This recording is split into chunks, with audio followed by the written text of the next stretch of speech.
Salam dan bahagia untuk seluruh siswa dan siswi yang terhebat. Di video kali ini, kita akan membahas bab 1 tentang judul besar memahami kedudukan dan fungsi Pancasila yang merupakan materi kelas 8 semester 1. Bersama dengan saya, Agnes Ganumba, sebagai guru PKN di SMP Swasta Bintang Laut Teluk Dalam.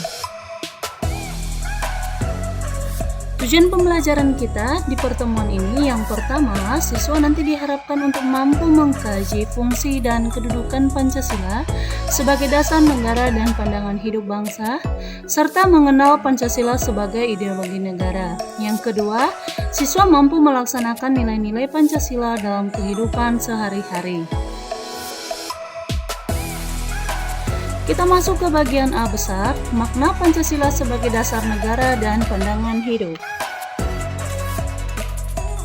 Selanjutnya, kita melihat di sini tentang lambang Garuda Pancasila yang di dalamnya terdiri dari beberapa lambang yang memiliki makna tersendiri dan juga jumlah bulu Garuda Pancasila yang juga terdiri dari beberapa maknanya. Nah, jadi berikutnya mari kita melihat tentang Pancasila sebagai dasar negara. Pada tanggal 1 Juni 1945, ini adalah tanggal yang merupakan hari lahir Pancasila yang ditandai oleh pidato yang dilakukan oleh Presiden pertama Indonesia, yaitu Insinyur Soekarno, dalam sidang Dokurius Undi Sasakai atau disebut dengan Badan Penyelidik Usaha-usaha Persiapan Kemerdekaan.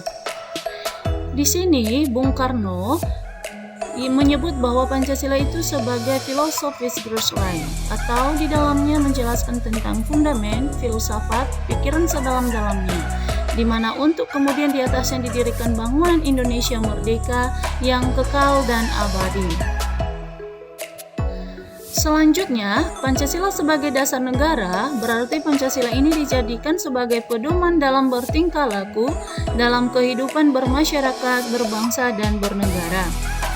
Pengertian Pancasila sebagai dasar negara juga dinyatakan secara jelas dalam pembukaan Undang-Undang Dasar Negara Republik Indonesia pada tahun 1945 pada alinea yang keempat. Demikianlah bunyi dari pembukaan Undang-Undang Dasar alinea keempat yang di dalamnya memuatkan tentang 5 alinea Pancasila.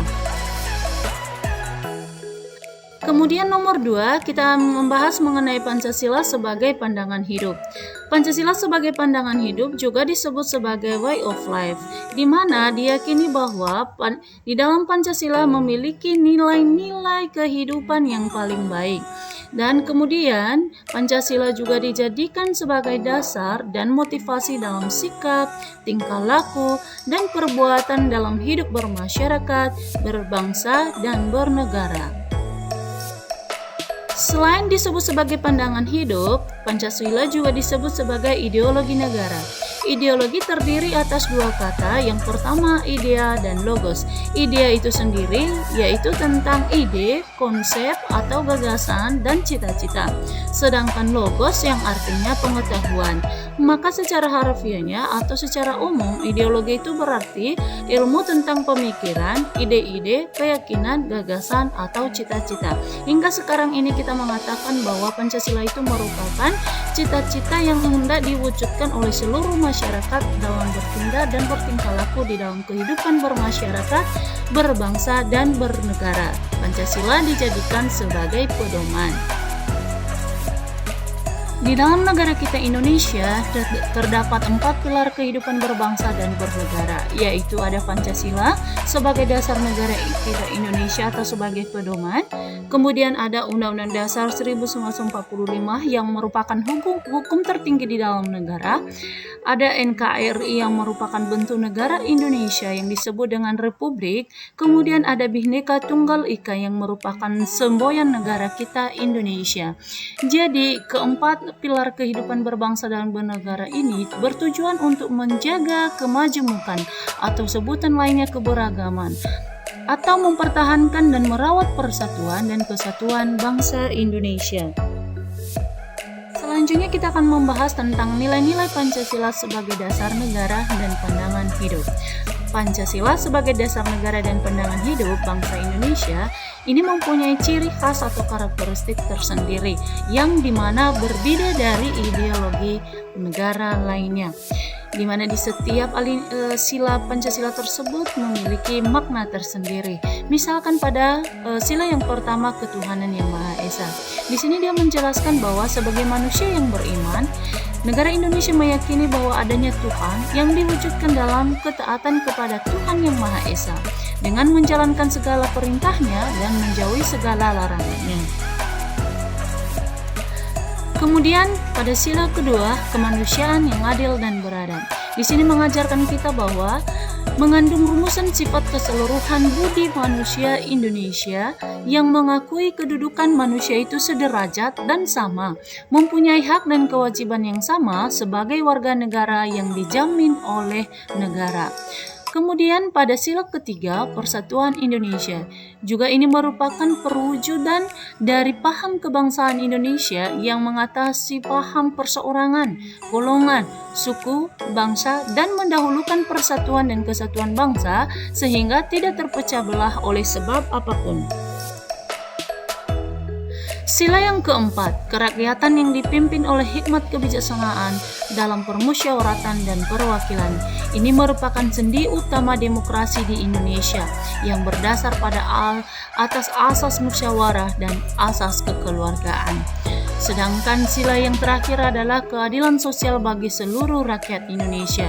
Juga merupakan salah satu tujuan negara yang hendak mewujudkan tata masyarakat Indonesia yang adil, makmur, dan berdasarkan pada Pancasila.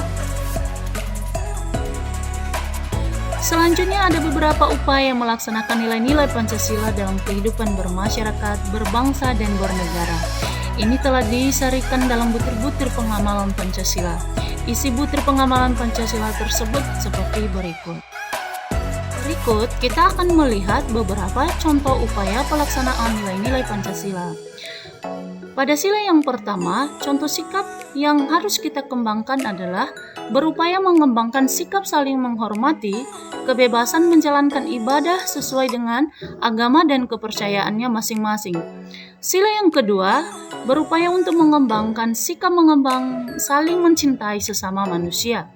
Pada sila yang ketiga, mampu menempatkan persatuan dan kesatuan serta kepentingan dan keselamatan bangsa dan negara sebagai kepentingan bersama di atas kepentingan pribadi dan golongan. Sila yang keempat, mengutamakan musyawarah dalam mengambil keputusan untuk kepentingan bersama. Sila yang terakhir, mengembangkan sikap adil terhadap sesama. Kemudian kita akan melihat membiasakan perilaku sesuai nilai-nilai Pancasila dalam berbagai kehidupan. Di sini, untuk membiasakan perilaku sesuai nilai-nilai Pancasila terdiri dari beberapa lingkungan. Yang pertama, pada lingkungan keluarga. Salah satu contohnya adalah taat dan patuh terhadap orang tua. Kemudian, membiasakan perilaku sesuai nilai-nilai Pancasila dalam lingkungan sekolah. Misalnya, menaati tata tertib sekolah. Yang ketiga, membiasakan perilaku sesuai nilai-nilai Pancasila dalam lingkungan pergaulan. Contohnya, menghargai pendapat teman. Kemudian, membiasakan perilaku sesuai dengan nilai-nilai Pancasila di lingkungan masyarakat. Misalnya, tidak mengganggu ibadah orang lain. Kemudian, kita juga akan membahas dan mengetahui tentang fungsi Pancasila sebagai dasar negara Indonesia. Yang pertama, fungsi dari Pancasila adalah dasar berdirinya negara Indonesia. Yang kedua, dasar dalam mengatur kegiatan penyelenggaraan negara. Yang ketiga, dasar partisipasi warga negara untuk mewujudkan tujuan nasional. Yang keempat, dasar pergaulan antar warga negara. Yang terakhir, dasar dan sumber hukum nasional. Demikianlah tentang fungsi Pancasila sebagai dasar negara Indonesia.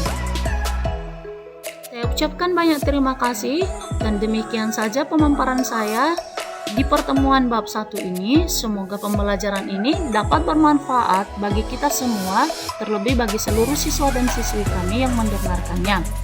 Salam untuk kita semua, ya ahogo.